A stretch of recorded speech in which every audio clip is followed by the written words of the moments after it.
The Golden Goose by Brothers Grimm. There was a man who had 3 sons, the youngest of whom was called Simpleton, and was despised, mocked, and put down on every occasion. It happened that the eldest wanted to go into the forest to hew wood, and before he went, his mother gave him a beautiful sweet cake and a bottle of wine, in order that he might not suffer from hunger or thirst. When he entered the forest, he met a little grey-haired old man who bade him good day and said, "Do give me a piece of cake out of your pocket, and let me have a draught of your wine. I am so hungry and thirsty." But the clever son answered, "If I give you my cake and wine, I shall have none for myself. Be off with you." And he left the little man standing and went on.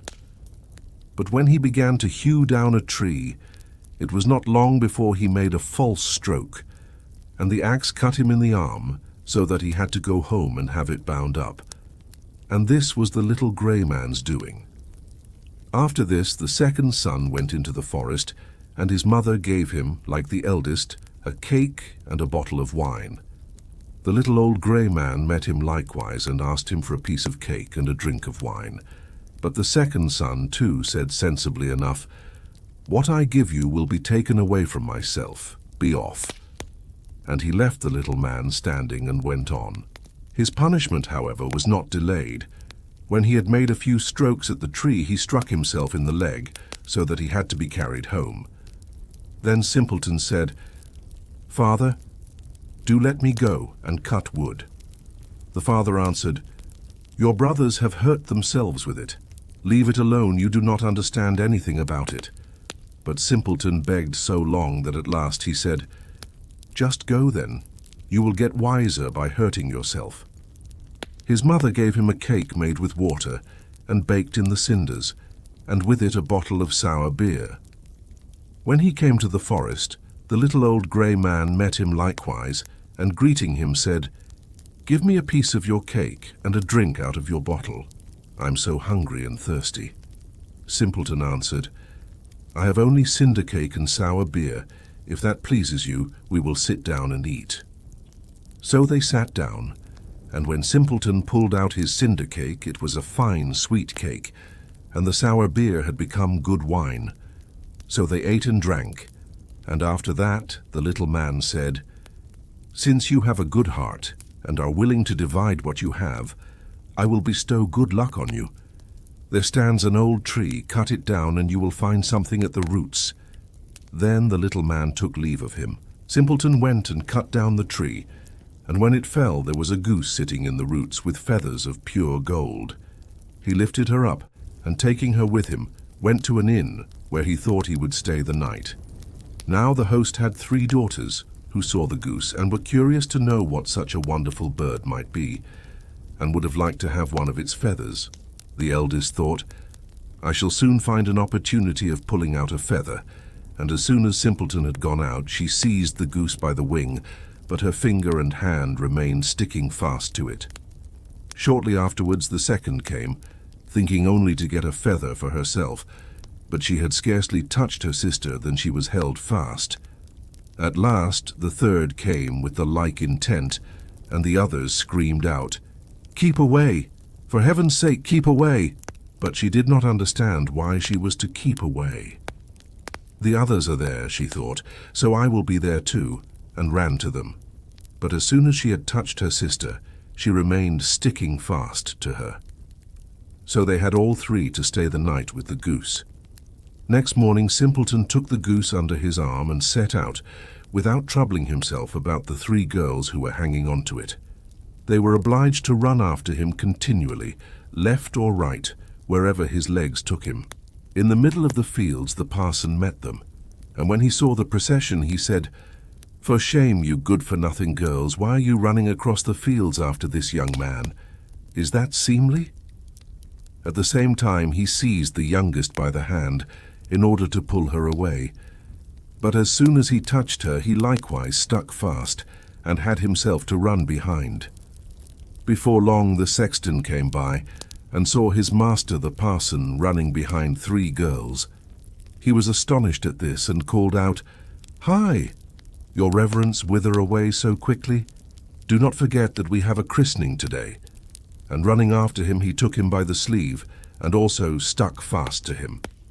Whilst the 5 were trotting thus one behind the other, 2 labourers came with their hoes from the fields.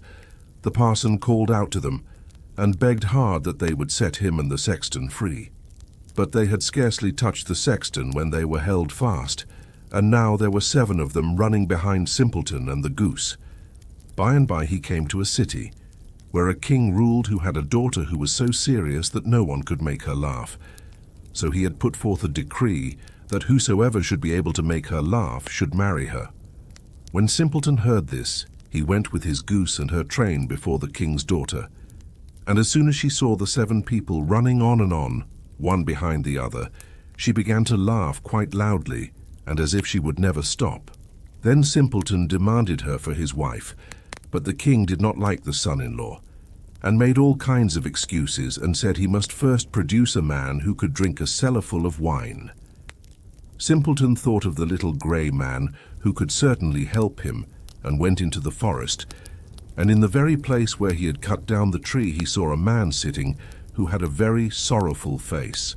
Simpleton asked him what he was taking so much to heart, and he answered, "I have such a great thirst and cannot quench it. Cold water I cannot stand. A barrel of wine I have just emptied, but that is to me like a drop of water on a hot stone." "Well, there I can help you," said Simpleton. "Just come with me and you shall be satisfied." He led him into the king's cellar, and the man bent over the great barrels and drank till his loins hurt, and before the day was out he had emptied the whole cellarful of wine. Then Simpleton again demanded his bride, but the king was annoyed that such an ugly fellow, whom everyone called Simpleton, should take away his daughter, and he made new conditions. He must first find a man who could eat a whole mountain of bread. Simpleton did not think long, but went straight into the forest, and there in the same place sat a man who was tightening a strap round his body and making an awful face, and saying, "I have eaten a whole ovenful of rolls, but what is the good of that when one has such a hunger as I? My stomach remains empty, and I must tighten my belt if I am not to die of hunger." At this Simpleton was glad and said, "Get up and come with me. You shall have enough to eat." And he led him to the king's court. There he let him eat up the whole mountain of bread. Again Simpleton demanded his bride, but the king did not like it, and made a third condition. He must bring a ship which could sail on land and on water. As soon as Simpleton went into the forest, the little grey man to whom he had given his cake met him and said, "I have eaten and drunk for you, and I will also give you the ship. All this I do because you were compassionate to me." Then he gave him the ship which could sail on land and water, and when the king saw that, he could no longer withhold his daughter. The wedding was celebrated, and after the king's death, Simpleton inherited the kingdom and lived for a long time contentedly with his wife.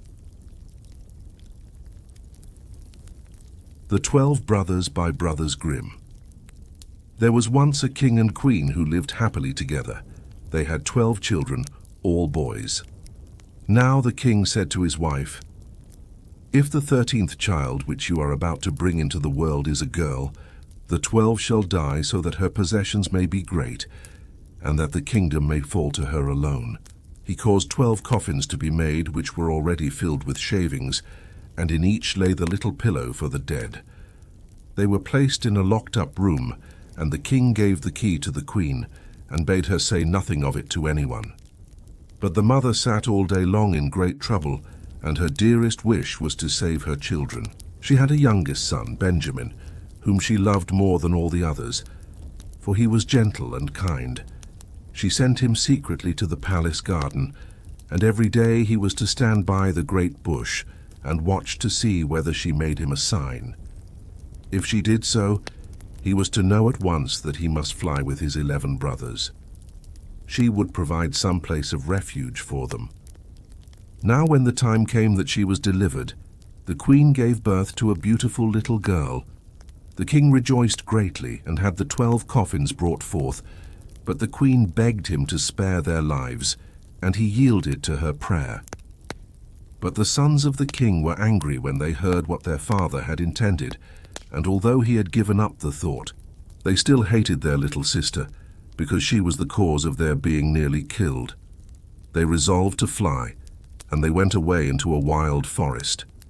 There they found a little enchanted hut, which stood empty, and they said, "Here we will dwell and live." And Benjamin, who was the youngest and also the wisest, said, "We must take it in turns to keep watch at home and look after the house. The others must go out and seek food." So they lived for 10 years in the wilderness, and the little sister grew up and became very beautiful.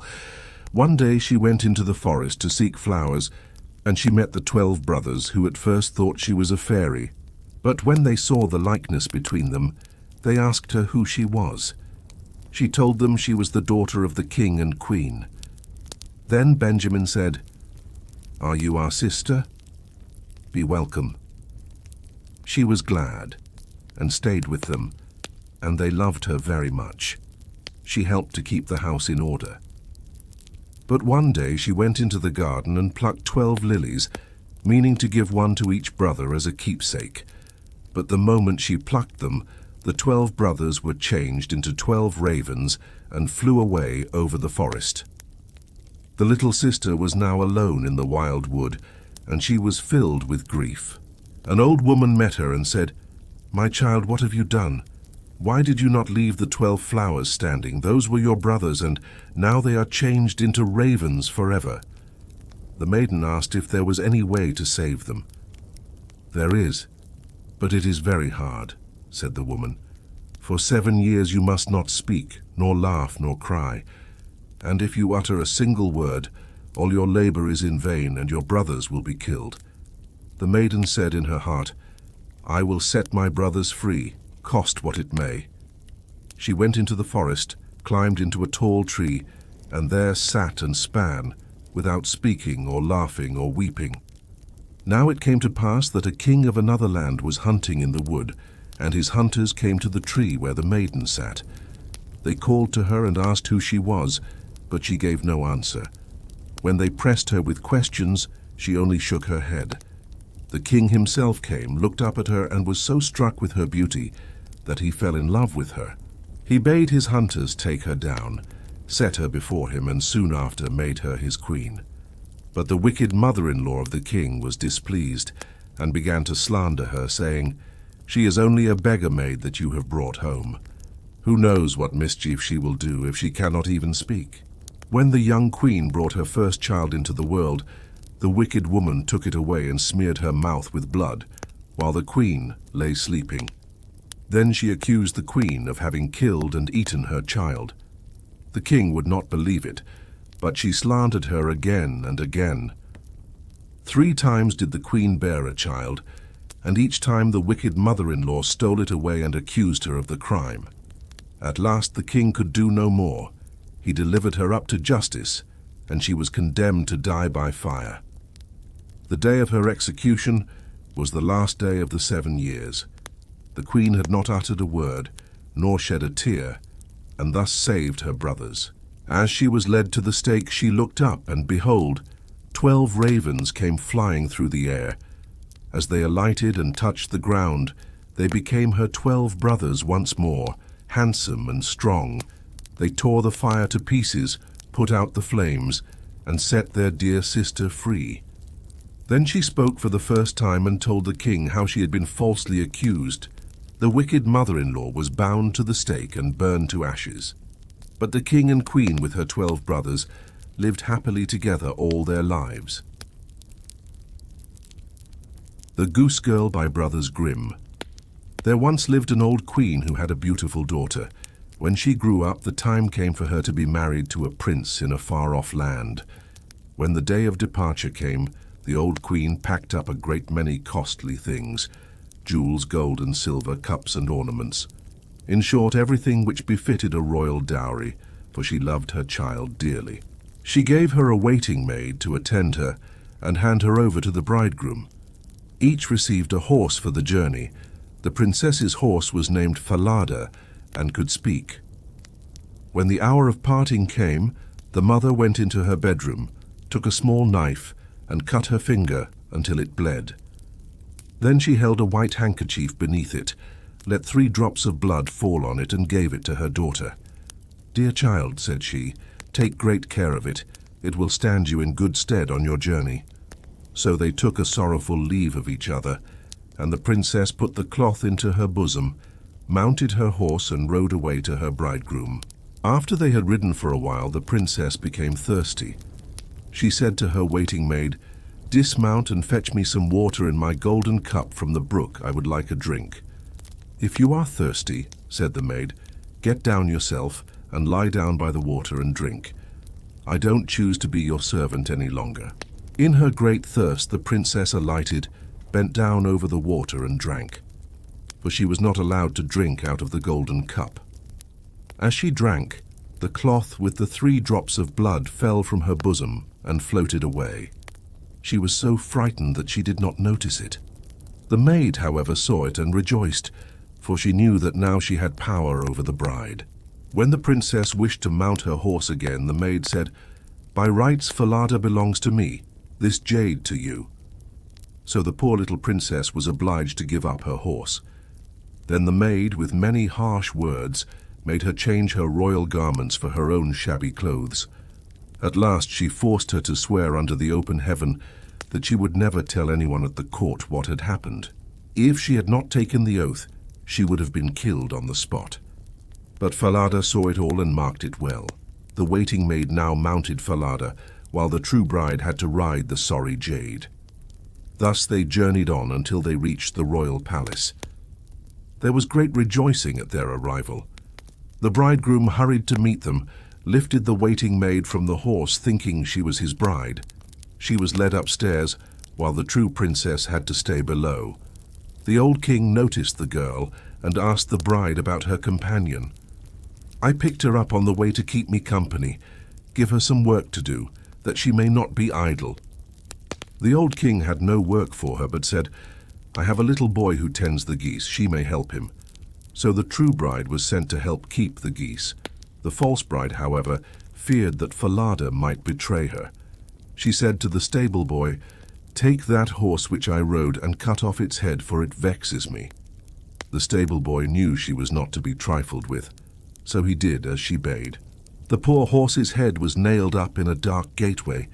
When the true princess saw it, she wept and cried, "Alas, Falada, thou art hanging there." And the head answered, "Alas, young queen, how ill you fare. If this your mother only knew, her heart would surely break in 2. Every morning she passed beneath that gate, and every evening too, and always spoke thus to the horse's head, and always received the same answer.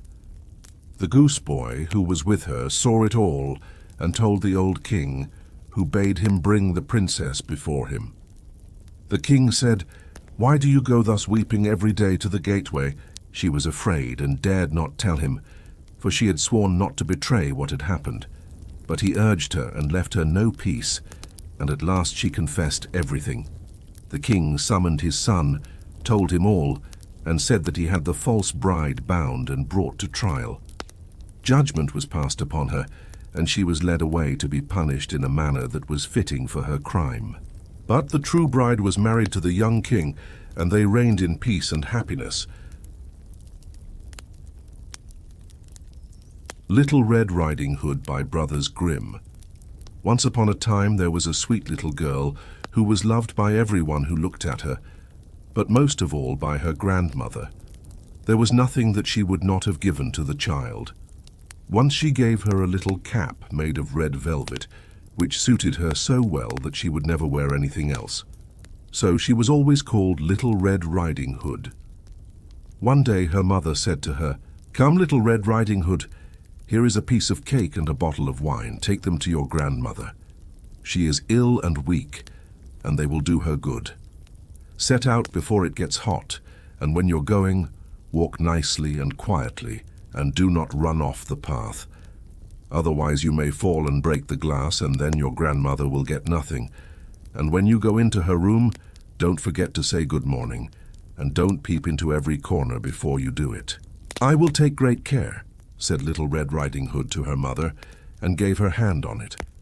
The grandmother lived out in the wood, half a league from the village, and just as Little Red Riding Hood entered the wood, a wolf met her.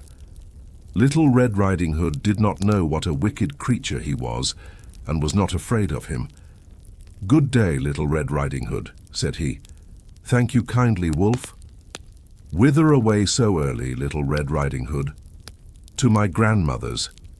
"What have you got in your apron?" "Cake and wine. Yesterday was baking day, so poor sick grandmother is to have something good to make her stronger." "Where does your grandmother live, Little Red Riding Hood?" "A good quarter of a league farther on in the wood. Her house stands under the 3 large oak trees. The nut trees are just below. You surely must know it," replied Little Red Riding Hood. The wolf thought to himself, "What a tender young creature! What a nice plump mouthful! She will be better to eat than the old woman. I must act craftily so as to catch both." So he walked for a short time by the side of Little Red Riding Hood. Then he said, "See, Little Red Riding Hood, how pretty the flowers are about here. Why do you not look round? I believe, too, that you do not hear how sweetly the little birds are singing. You walk gravely along as if you were going to school, while everything else in the wood is merry." Little Red Riding Hood raised her eyes, and when she saw the sunbeams dancing here and there through the trees, and pretty flowers growing everywhere, she thought, "Suppose I take grandmother a fresh nosegay. That would please her too. It is so early in the day that I shall still get there in good time." So she ran from the path into the wood to look for flowers. And whenever she had picked one, she fancied that she saw still a prettier one farther on, and ran after it, and so got deeper and deeper into the wood. Meanwhile, the wolf ran straight to the grandmother's house and knocked at the door. "Who is there?" "Little Red Riding Hood," replied the wolf. "She is bringing cake and wine. Open the door." "Lift the latch," called out the grandmother. "I am too weak and cannot get up." The wolf lifted the latch, the door sprang open, and without saying a word he went straight to the grandmother's bed and devoured her. Then he put on her clothes, dressed himself in her cap, laid himself in bed, and drew the curtains. Little Red Riding Hood, however, had been running about picking flowers, and when she had gathered so many that she could carry no more, she remembered her grandmother and set out on the way to her. She was surprised to find the cottage door standing open, and when she went into the room she felt quite strange, and said to herself, "Oh dear, how uneasy I feel today, and at other times I like being with grandmother so much." She called out, "Good morning," but received no answer, so she went to the bed and drew back the curtains. There lay her grandmother with her cap pulled far over her face and looking very strange. "Oh, grandmother," she said, "what big ears you have! The better to hear you with, my child. Oh, grandmother, what big eyes you have! The better to see you with, my dear. Oh, grandmother, what large hands you have! The better to hug you with. Oh, but grandmother, what a terrible big mouth you have! The better to eat you with." And scarcely had the wolf said this than with one bound he was out of bed and swallowed up Little Red Riding Hood. When the wolf had appeased his appetite, he lay down again in the bed, fell asleep, and began to snore very loud. A huntsman was just passing the house and thought to himself, "How the old woman is snoring! I must just see if she wants anything." So he went into the room, and when he came to the bed he saw that the wolf was lying in it. "Do I find you here, you old sinner?" said he. "I have long sought you." Then just as he was going to fire at him, it occurred to him that the wolf might have devoured the grandmother, and that she might still be saved. So he did not fire, but took a pair of scissors and began to cut open the stomach of the sleeping wolf. When he had made 2 snips, he saw the Little Red Riding Hood shining, and then he made 2 snips more, and the little girl sprang out, crying, "Ah, how frightened I have been! How dark it was inside the wolf!" And after that the aged grandmother came out alive also, but scarcely able to breathe. Little Red Riding Hood, however, quickly fetched great stones with which they filled the wolf's body, and when he awoke, he wanted to run away. But the stones were so heavy that he fell down at once and fell dead. Then all three were delighted. The huntsman drew off the wolf's skin and went home with it. The grandmother ate the cake and drank the wine which Little Red Riding Hood had brought, and revived. But Little Red Riding Hood thought to herself, "As long as I live, I will never by myself leave the path to run into the wood, when my mother has forbidden me to do so." It also relates that once when Little Red Riding Hood was again taking cakes to the old grandmother, another wolf spoke to her and tried to entice her from the path. Little Red Riding Hood, however, was on her guard and went straight forward on her way and told her grandmother that she had met the wolf and that he had said good morning to her, but with such a wicked look in his eyes that if they had not been on the public road, she was certain he would have eaten her up. "Well," said the grandmother, "we will shut the door that he may not come in." Soon afterwards the wolf knocked and cried, "Open the door, grandmother. I am Little Red Riding Hood and am bringing you some cakes." But they did not speak or open the door, so the greybeard stole twice or thrice round the house, and at last jumped on the roof, intending to wait until Little Red Riding Hood went home in the evening, and then to steal after her and devour her in the darkness. But the grandmother saw what was in his thoughts. In front of the house was a great stone trough, so she said to the child, "Take the pail, Little Red Riding Hood. I made some sausages yesterday, so carry the water in which I boiled them to the trough." Little Red Riding Hood carried until the great trough was quite full. Then the smell of the sausages reached the wolf, and he sniffed and peeped down, and at last stretched out his neck so far that he lost his balance and began to slip. He slipped down from the roof straight into the great trough and was drowned. But Little Red Riding Hood went joyously home and never did anything to harm anyone. The Brave Little Tailor by Brothers Grimm. One summer's morning a little tailor was sitting on his table by the window. He was in good spirits and sewed with all his might. Then came a peasant woman down the street crying, "Good jams, cheap! Good jams, cheap!" This rang pleasantly in the tailor's ears. He stretched his delicate head out of the window and called, "Come up here, dear woman. Here you will get rid of your goods." The woman came up the 3 steps to the tailor with her heavy basket, and he made her unpack the whole of the pots for him. He inspected all of them, lifted them up, put his nose to them, and at length said, "The jam seems to me to be good, so weigh me out 4 ounces, dear woman, and if it is 1/4 of a pound, that is of no consequence." The woman, who had hoped to find a good sale, gave him what he desired, but went away quite angry and grumbling. "Now God bless the jam to my use," cried the little tailor, "and give me health and strength." So he brought the bread out of the cupboard, cut himself a piece right across the loaf and spread the jam over it. "This won't taste bitter," said he, "but I will just finish the jacket before I take a bite." He laid the bread near him, sewed on, and in his joy made bigger and bigger stitches. In the meantime, the smell of the sweet jam ascended so to the wall, where the flies were sitting in great numbers, that they were attracted and descended on it in hosts. "Hola, who invited you?" said the little tailor, and drove the unbidden guests away. The flies, however, who understood no German, would not be turned away, but came back again in ever-increasing companies. The little tailor at last lost all patience, and got a bit of cloth from the hole under his work-table, and saying, "Wait, and I will give it to you," struck it mercilessly on them. When he drew it away and counted, there lay before him no fewer than 7, dead and with legs stretched out. "Art thou a fellow of that sort?" said he, and could not help admiring his own bravery. "The whole town shall know of this."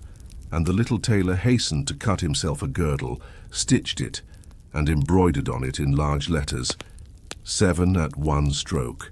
"What, the town?" he continued. "The whole world shall hear of it." And his heart wagged with joy like a lamb's tail. The tailor put on the girdle and resolved to go forth into the world, because he thought his workshop was too small for his valor. Before he went away, he sought about in the house to see if there was anything which he could take with him. However, he found nothing but an old cheese, and that he put in his pocket. In front of the door, he observed a bird, which had caught itself in the thicket. It had to go into his pocket with the cheese. Now he took to the road boldly, and as he was light and nimble, he felt no fatigue. The road led him up a mountain, and when he had reached the highest point of it, there sat a powerful giant looking about him quite comfortably. The little tailor went bravely up, spoke to him and said, "Good day, comrade, so thou art sitting there overlooking the wide-spread world. I am just on my way thither, and want to try my luck. Hast thou any inclination to go with me?" The giant looked contemptuously at the tailor and said, "Thou ragamuffin, thou miserable creature." "Oh, indeed," answered the little tailor, and unbuttoned his coat and showed the giant the girdle. "There mayst thou read what kind of a man I am." The giant read, "7 at one stroke," and thought that they had been men whom the tailor had killed, and began to feel a little respect for the tiny fellow. Nevertheless, he wished to try him first, and took a stone in his hand and squeezed it together so that water dropped out of it. "Do that likewise," said the giant, "if thou hast strength." "Is that all?" said the tailor. "That is child's play with us," and put his hand into his pocket, brought out the soft cheese and pressed it until the liquid ran out of it. "Faith," said he, "that was a little better, wasn't it?" The giant did not know what to say, and could not believe it of the little man. Then the giant picked up a stone and threw it so high that the eye could scarcely follow it. "Now, little mite of a man, do that likewise."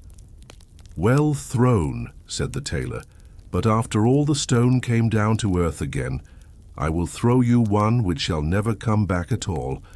And he put his hand into his pocket, took out the bird and threw it into the air. The bird, delighted with its liberty, rose, flew away, and did not come back. "How does that shot please you, comrade?" asked the tailor. "Thou canst certainly throw," said the giant, "but now we will see if thou art able to carry anything properly." He took the little tailor to a mighty oak tree which lay there felled on the ground, and said, "If thou art strong enough, help me to carry the tree out of the forest." "Readily," answered the little man. "Take thou the trunk on thy shoulders, and I will raise up the branches and twigs. After all, they are the heaviest." The giant took the trunk on his shoulder, but the tailor seated himself on a branch, and the giant, who could not look round, had to carry away the whole tree, and the little tailor into the bargain. He behind was quite merry and happy, and whistled the song, "Three tailors rode forth from the gate," as if carrying the tree were child's play. The giant, after he had dragged the heavy burden part of the way, could go no further, and cried, "Hark you, I shall have to let the tree fall." The tailor sprang nimbly down, seized the tree with both arms as if he had been carrying it, and said to the giant, "Thou art such a great fellow, and yet canst not even carry the tree." They went on together, and as they passed a cherry tree, the giant laid hold of the top of the tree where the ripest fruit was hanging, bent it down, gave it into the tailor's hand, and bade him eat. But the little tailor was much too weak to hold the tree, and when the giant let it go, it sprang back again, and the tailor was hurried into the air with it. When he had fallen down again without injury, the giant said, "What is this? Hast thou not strength enough to hold the weak twig?" "There is no lack of strength," answered the little tailor. "Dost thou think that could be anything to a man who has struck down 7 at one blow? I leapt over the tree because the huntsmen are shooting down there in the thicket. Jump as I did, if thou canst do it." The giant made the attempt, but could not get over the tree, and remained hanging in the branches, so that in this also the tailor kept the upper hand. The giant said, "If thou art such a valiant fellow, come with me into our cavern and spend the night with us." The little tailor was willing, and followed him. When they went into the cave, other giants were sitting there by the fire, and each of them had a roasted sheep in his hand and was eating it. The little tailor looked round and thought, "It is much more spacious here than in my workshop." The giant showed him a bed, and said he was to lie down in it and sleep. The bed, however, was too big for the little tailor. He did not lie down in it, but crept into a corner. When it was midnight, and the giant thought that the little tailor was lying in a sound sleep, he got up, took a great iron bar, cut through the bed with one blow, and thought he had given the grasshopper his finishing stroke. With the earliest dawn, the giants went into the forest and had quite forgotten the little tailor, when all at once he walked up to them quite merrily and boldly. The giants were terrified. They were afraid that he would strike them all dead, and ran away in a great hurry. The little tailor went onwards, always following his own pointed nose. After he had walked for a long time, he came to the courtyard of a royal palace, and as he felt weary, he lay down on the grass and fell asleep. Whilst he lay there, the people came and inspected him on all sides, and read on his girdle, 7 at 1 stroke. "Ah," said they, "what does the great warrior here in the midst of peace? He must be a mighty lord." They went and announced him to the king, and gave it as their opinion that if war should break out, this would be a weighty and useful man who ought on no account to be allowed to depart. The counsel pleased the king, and he sent one of his courtiers to the little tailor to offer him military service when he awoke. The ambassador remained standing by the sleeper, waited until he stretched his limbs and opened his eyes, and then conveyed to him this proposal. "For this very reason have I come here," the tailor replied. "I am ready to enter the king's service." He was therefore honorably received, and a special dwelling was assigned him. The soldiers, however, were set against the little tailor, and wished him 1,000 miles away.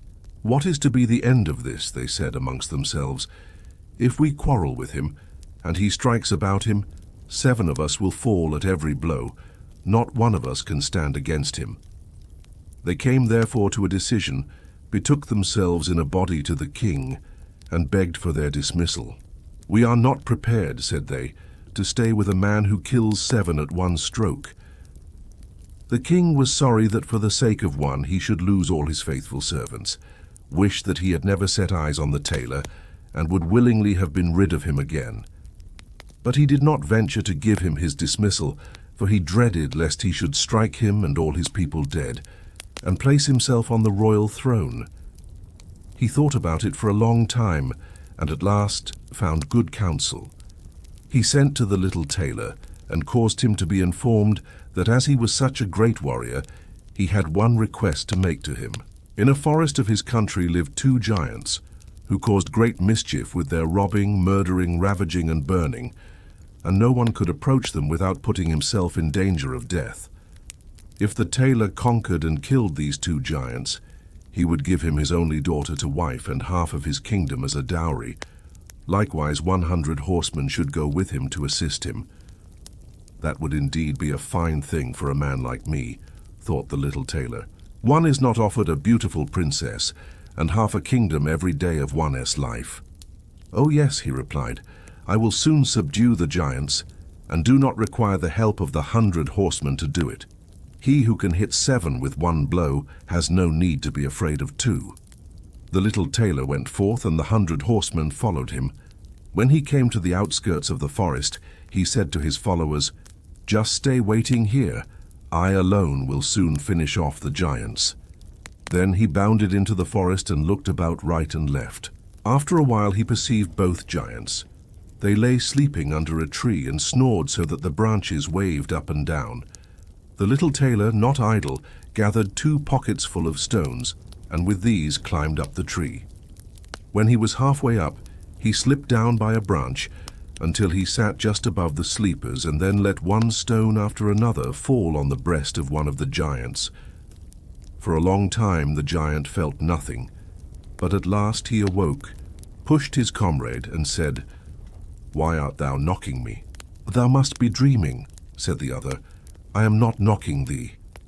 They laid themselves down to sleep again, and then the tailor threw a stone down on the second.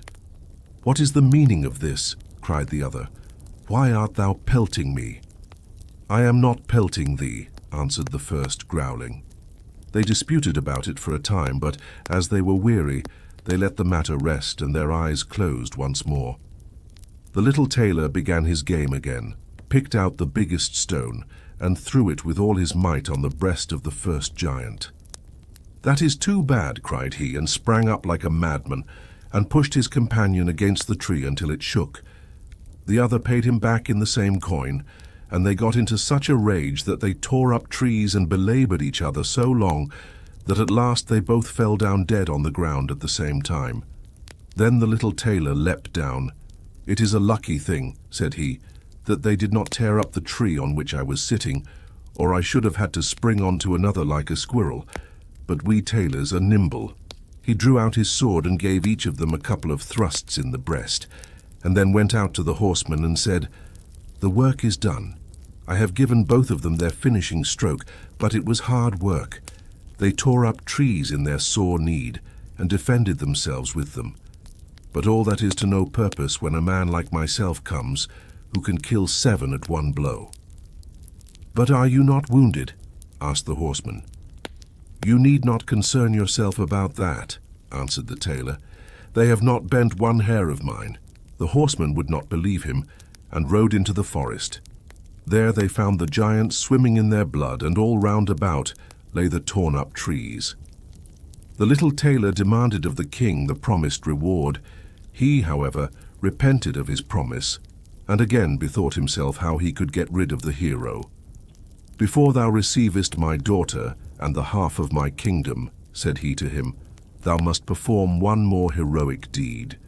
In the forest roams a unicorn which does great harm, and thou must catch it first. I fear one unicorn still less than 2 giants. 7 at one blow is my kind of affair." He took a rope and an axe with him, went forth into the forest, and again bade those who were sent with him to wait outside. He had not to seek long.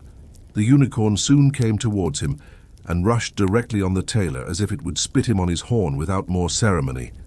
"Softly, softly, it can't be done as quickly as that," said he, and stood still, and waited until the animal was quite close, and then sprang nimbly behind the tree. The unicorn ran against the tree with all its strength, and struck its horn so fast in the trunk that it had not strength enough to draw it out again, and thus it was caught. "Now I have got the bird," said the tailor, and came out from behind the tree, and put the rope round its neck. And then with his axe he hewed the horn out of the tree, and when all was ready, he led the beast away and took it to the king. The king still would not give him the promised reward, and made a third demand.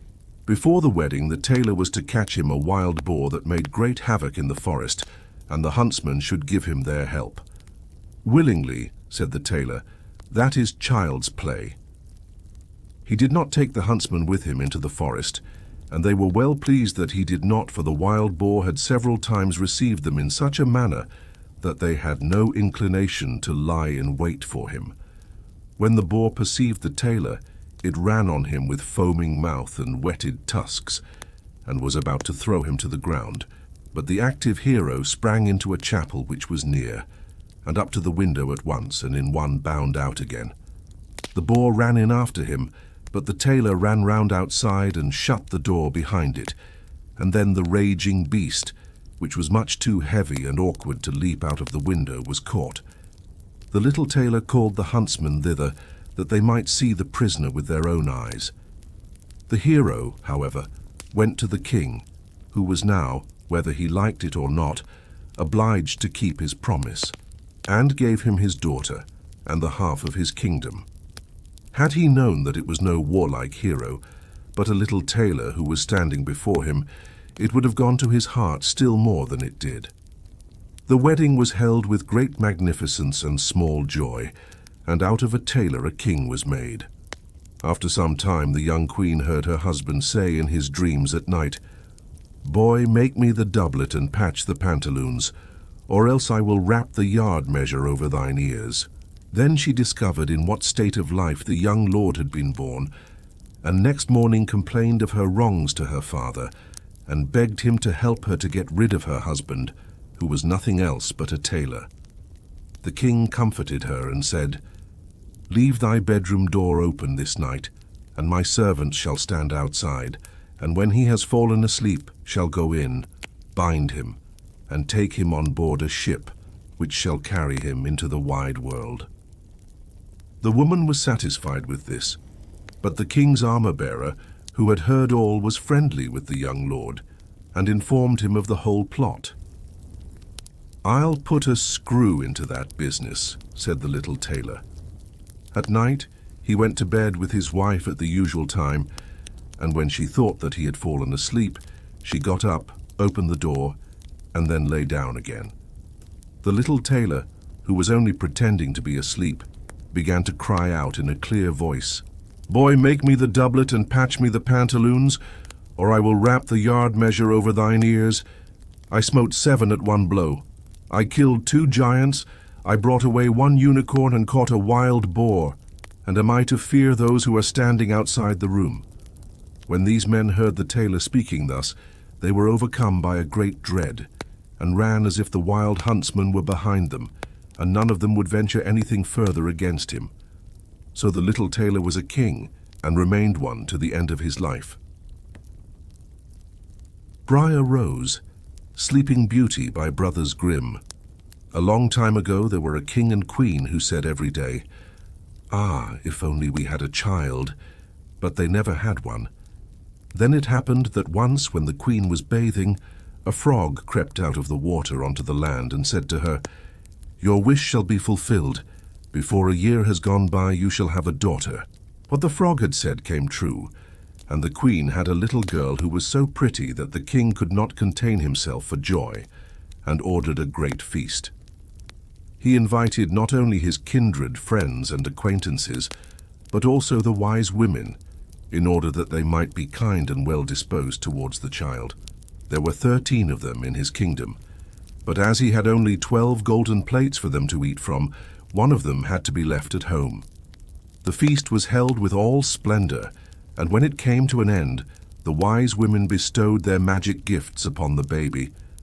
One gave virtue, another beauty, a third riches, and so on, with everything in the world that one can wish for. When 11 of them had made their promises, suddenly the 13th came in.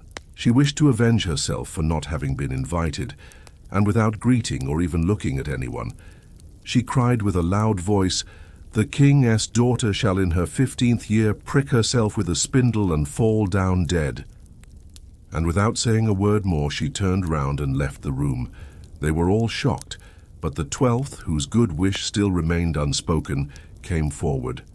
And as she could not undo the evil sentence, but only soften it, she said, "It shall not be death, but a deep sleep of 100 years, into which the princess shall fall."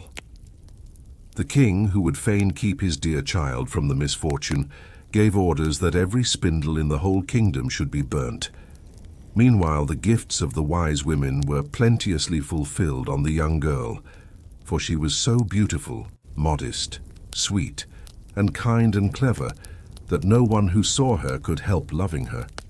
It happened that on the very day when she was 15 years old, the king and queen were not at home, and the maiden was left in the palace quite alone. She wandered about into all sorts of places, and at last came to an old tower. She climbed up the narrow winding staircase and reached a little door. A rusty key was in the lock, and when she turned it, the door sprang open, and there in a little room sat an old woman with a spindle, busily spinning flax. "Good day, old dame," said the king's daughter. "What are you doing there?" "I'm spinning," said the old woman, and nodded her head. "What sort of thing is that rattles round so merrily?" said the girl, and she took the spindle, and wanted to spin too. But scarcely had she touched the spindle, when the magic decree was fulfilled, and she pricked her finger with it. And in the very moment when she felt the prick, she fell down upon the bed that stood there, and lay in a deep sleep. And this sleep extended over the whole palace. The king and queen, who had just come home and had entered the hall, began to go to sleep, and the whole court with them. The horses in the stable, the dogs in the yard, the pigeons upon the roof, the flies on the wall, even the fire that was flaming on the hearth grew still and fell asleep. The roast meat left off frizzling. The cook, who was just going to pull the scullion's hair for having forgotten something, let him go and went to sleep. and the wind fell, and on the trees before the castle not a leaf moved again. But round about the castle there began to grow a hedge of thorns, which every year became higher, and at last grew close up round the castle and all over it, so that there was nothing of it to be seen, not even the flag upon the roof. But the story of the beautiful sleeping Briar Rose, for so the princess was named, went about the country, so that from time to time King S' sons came and tried to get through the thorny hedge into the castle. But they found it impossible, for the thorns held fast together as if they had hands, and the youths were caught in them, could not get loose again, and died a miserable death. After long, long years, a King E.'s son came again to the country and heard an old man talking about the hedge of thorns, and that a castle was said to stand behind it, in which a wonderfully beautiful princess named Briar Rose had been asleep for 100 years, and that the king and queen and the whole court were asleep likewise. He had heard, too, from his grandfather that many kings' sons had already come, and had tried to get through the thorny hedge, but they had remained sticking fast in it, and had died a pitiful death. Then the young man said, "I am not afraid. I will go and see the beautiful Briar Rose." The good old man might dissuade him as he would. He did not listen to his words. But by this time the 100 years had just passed, and the day had come when Briar Rose was to awake again. When the King's son came near to the hedge of thorns, it was nothing but large and beautiful flowers which parted from each other of their own accord, and let him pass unhurt, then closed again behind him like a hedge. In the castle yard he saw the horses and the spotted hounds lying asleep. On the roof sat the pigeons, with their heads under their wings. And when he entered the house, the flies were asleep upon the wall. The cook in the kitchen was still holding out his hand to seize the boy, and the maid was sitting by the black hen which she was going to pluck. He went on farther, and in the hall he saw the whole court lying asleep, and up by the throne lay the king and queen. Then he went on still farther, and all was so quiet that he could hear his own breathing. And at last he came to the tower, and opened the door into the little room where Briar Rose was sleeping. There she lay, so beautiful that he could not turn his eyes away, and he stooped down and gave her a kiss. But as soon as he kissed her, Briar Rose opened her eyes and awoke, and looked at him quite sweetly. Then they went down together, and the king awoke, and the queen, and the whole court, and looked at each other in great astonishment. And the horses in the courtyard stood up and shook themselves. The hounds jumped up and wagged their tails. The pigeons upon the roof pulled out their heads from under their wings, looked round and flew into the open country. The flies on the walls crept again. The fire in the kitchen burned up and flickered and cooked the meat. The joint began again to turn and sizzle, and the cook gave the boy such a box on the ear that he screamed. And the maid finished plucking the fowl, and then the marriage of the king's son with Briar Rose was celebrated with all splendor, and they lived contented to the end of their days.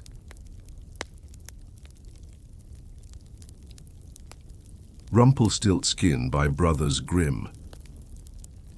Once upon a time there was a miller who was poor, but he had a beautiful daughter. Now it happened that he came to speak with the king, and to give himself an importance he told him, "I have a daughter who can spin straw into gold." The king said to the miller, "That is an art which pleases me well. If thy daughter is as clever as you say, bring her tomorrow to my palace, and I will put her to the proof." And when the girl was brought to him, he led her into a room which was quite full of straw, gave her a spinning wheel and a reel, and said, "Now set to work, and if by tomorrow morning early thou hast not spun this straw into gold during the night, thou must die." Then he himself locked up the room, and left her in it alone. So there sat the poor miller's daughter, and for the life of her could not tell what to do. She had no idea how straw could be spun into gold, and she grew more and more miserable until at last she began to weep. But all at once the door opened, and in came a little man and said, "Good evening, Mistress Miller, why are you crying so?" "Alas," answered the girl, "I have to spin straw into gold, and I do not know how to do it." Then the little man said, "What will you give me if I do it for you?" "My necklace," said the maiden. The little man took the necklace, seated himself in front of the wheel, and whir, whir, whir 3 turns, and the reel was full. Then he put another on, and whir, whir, whir 3 times round, and the second was full too, and so it went on until morning, when all the straw was spun and all the reels were full of gold. By daybreak the king came, and when he saw the gold he was astonished and delighted, but his heart only became more greedy. He had the miller's daughter taken into another room full of straw, which was much larger, and commanded her to spin that also in one night if she valued her life. The girl knew not how to help herself and began to weep. Then the door again opened, and the little man appeared and said, "What will you give me if I spin that straw into gold for you?" "The ring on my finger," answered the girl. The little man took the ring, again began to turn the wheel, and by morning had spun all the straw into glittering gold. The king rejoiced beyond measure at the sight, but still he had not gold enough. So he had the miller's daughter taken into a still larger room full of straw, and said, "You must spin this too in the course of this night, but if you succeed, you shall be my wife."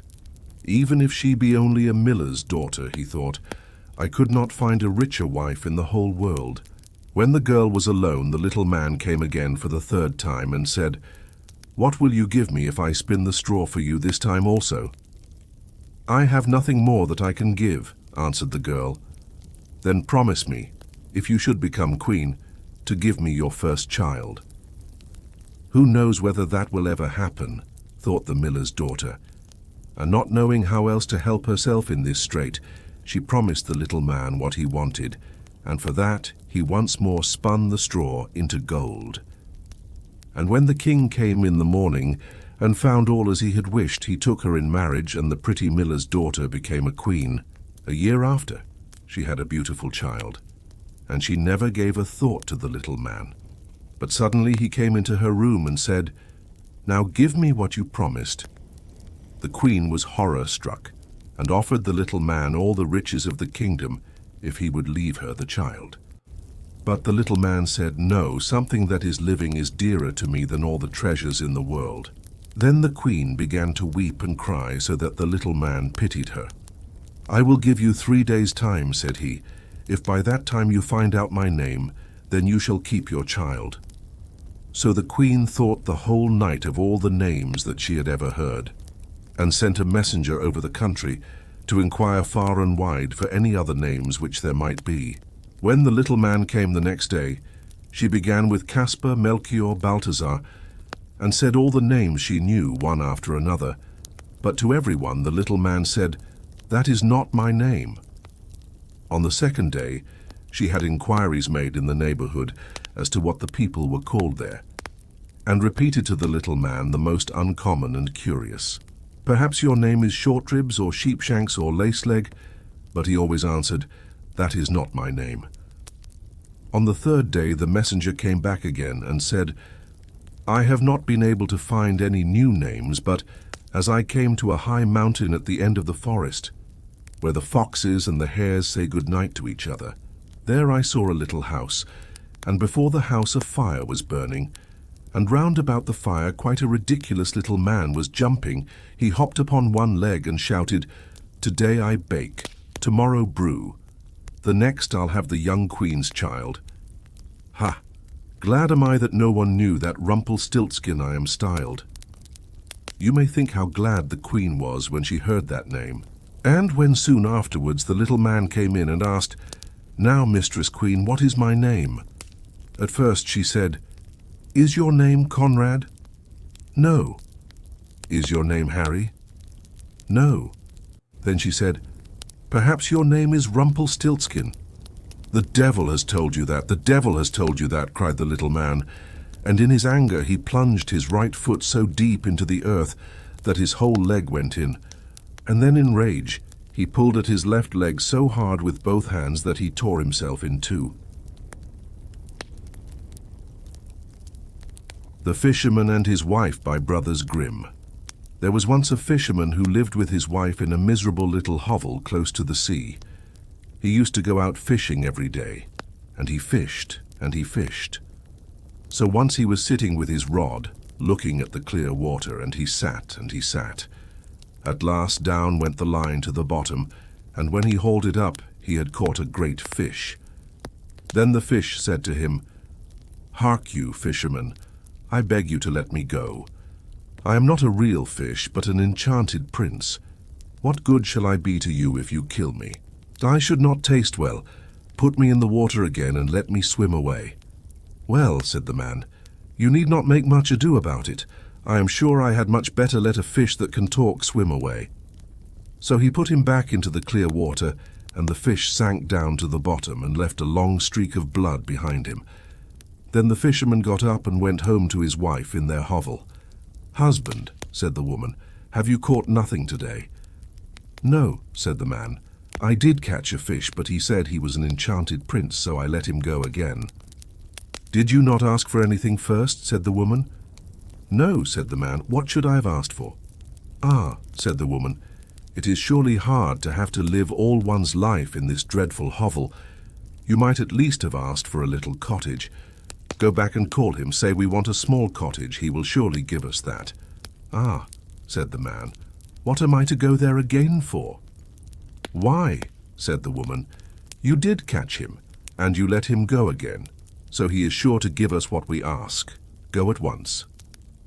The man did not like to go, but he did not like to oppose his wife, and so he went down to the sea.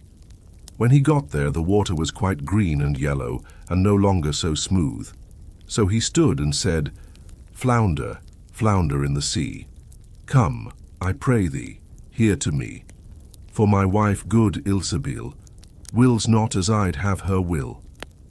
Then the fish came swimming up and said, "Well, what does she want?" "Ah," said the man, "I had to catch you, and now my wife says I ought to have wished for something. She does not want to live any longer in the hovel. She would like a cottage." "Go home with her then," said the fish. "She has it already." So the man went home, and there was his wife no longer in the hovel, but in a pretty little cottage, and she was sitting on a bench before the door. Then the woman said, "Is not this much better?" So they went into the cottage, and inside it was very nice, with a little parlour, and a bedroom, and a kitchen. Behind it was a little garden with all sorts of flowers and fruits, and a courtyard with ducks and hens. "Ah," said the fisherman, "how happily we shall live now." "We will think about that," said the wife. Then they ate something and went to bed. Everything went well for a week or a fortnight, and then the woman said, "Hark you, husband, the cottage is much too small, and the garden and courtyard a little. The flounder might just as well have given us a larger house. I should like to live in a great stone castle. Go to the flounder and tell him to give us a castle."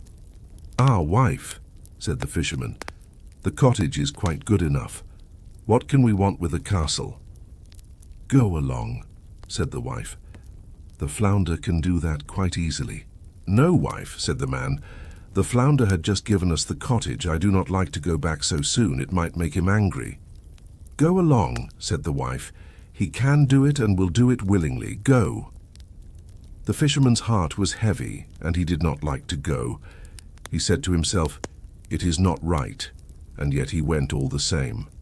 When he came to the sea, the water was quite purple and dark blue and grey and thick, and no longer green and yellow, but it still moved quietly. So he stood and said, "Flounder, flounder in the sea, come I pray thee here to me. For my wife good Ilsebil wills not as I'd have her will." "Well, what does she want now?" said the fish. "Alas," said the man, half frightened, "she wants to live in a great stone castle." "Go to her. She is standing already before the door," said the fish. Then the man went home and found his wife standing before the door of a great palace. "See," said she, "is not this beautiful?" "Yes," said the man, "now it will be all right." "We will sleep upon it," said the wife. So they went to bed. Next morning the wife awoke first.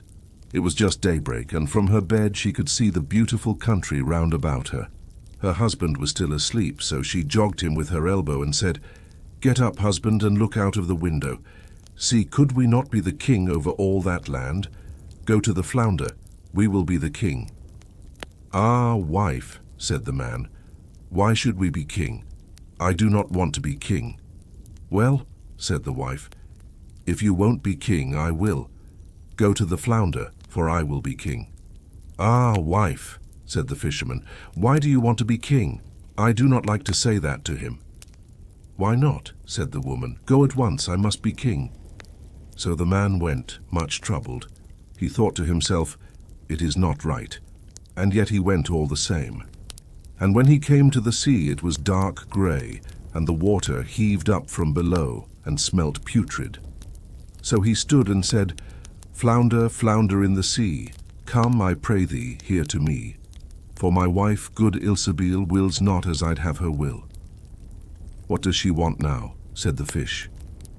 Alas, said the man, she wants to be king.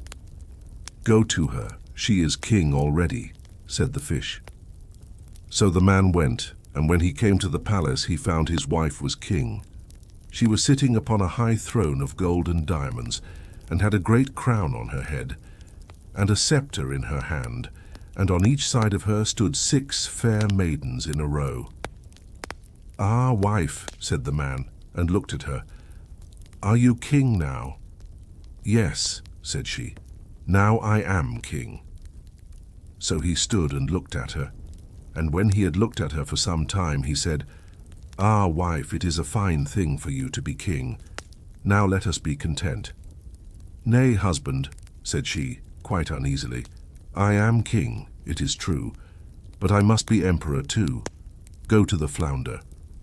Alas, wife, why do you want to be emperor?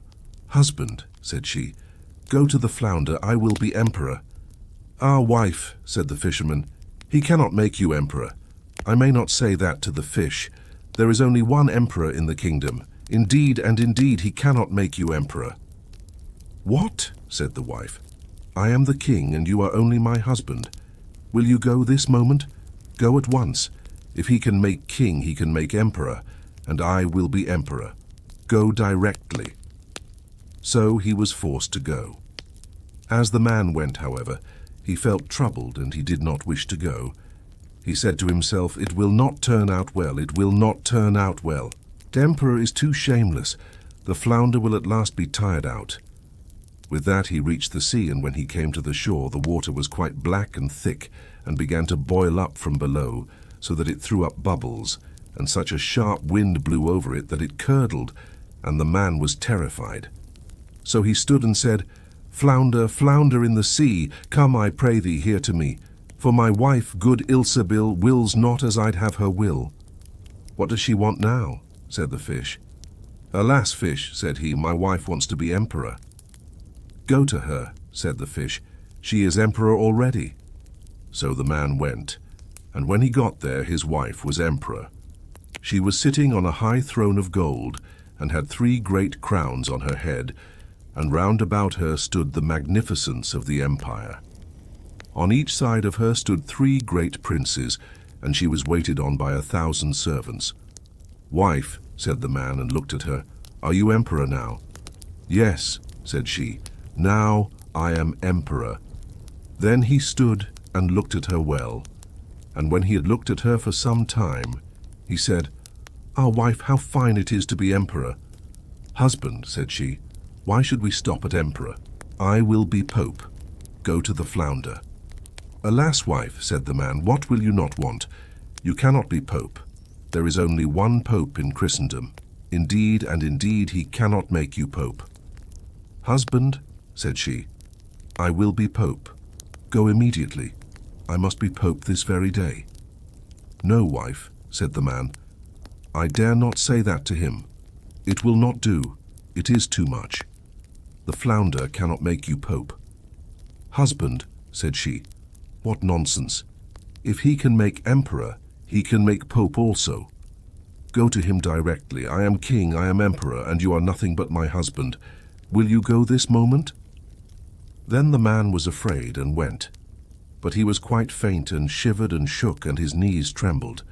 And a great wind blew over the land, and the clouds flew by, and it grew very dark. and the sea rolled and raged and dashed up to the shore, and in the distance he saw the ships which were in distress and toiling and laboring upon the tops of the waves. Still in the middle of the sky there was a little blue, but on both sides it was as dark as night.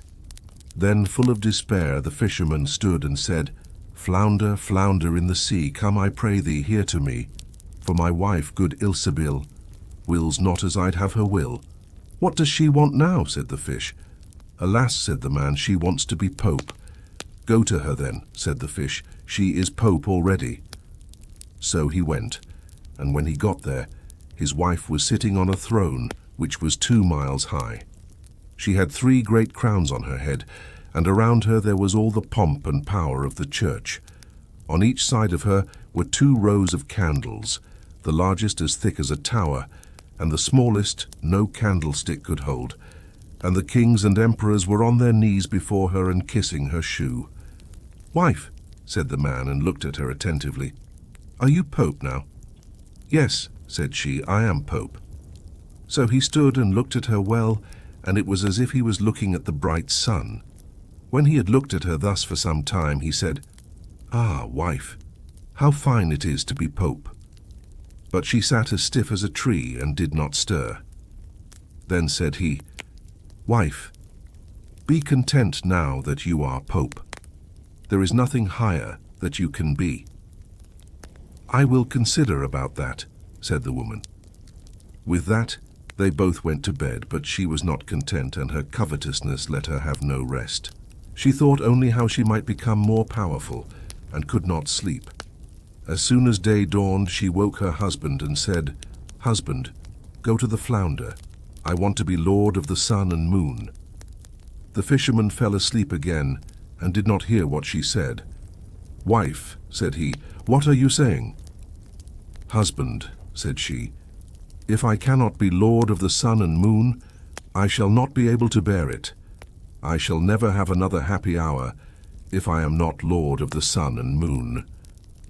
Then the man was shocked and fell down in his bed and thought, "This is too bad. Alas, wife, the flounder cannot do that. He can make neither sun nor moon. He is the only one who was able to do that." "Husband," said she, "go to the flounder directly. I will be lord of the sun and moon." The man was so miserable that he did not get up for a long time, but he dared not refuse, and when he had dressed himself he went shivering away. A dreadful storm was raging, and the sea rolled and tossed up and down in great black waves. The water rose up as if in great pointed mountains, and all of it was crowned with foam. The fisherman cried out in great fear, for he could scarcely make himself heard. "Flounder, flounder in the sea, come, I pray thee, here to me, for my wife, good Ilsebil, wills not as I'd have her will." "Well, what does she want now?" said the fish. "Alas," said the man, "she wants to be lord of the sun and moon." "Go to her then," said the fish. "She is sitting again in her filthy hovel." And there they are still sitting to this day,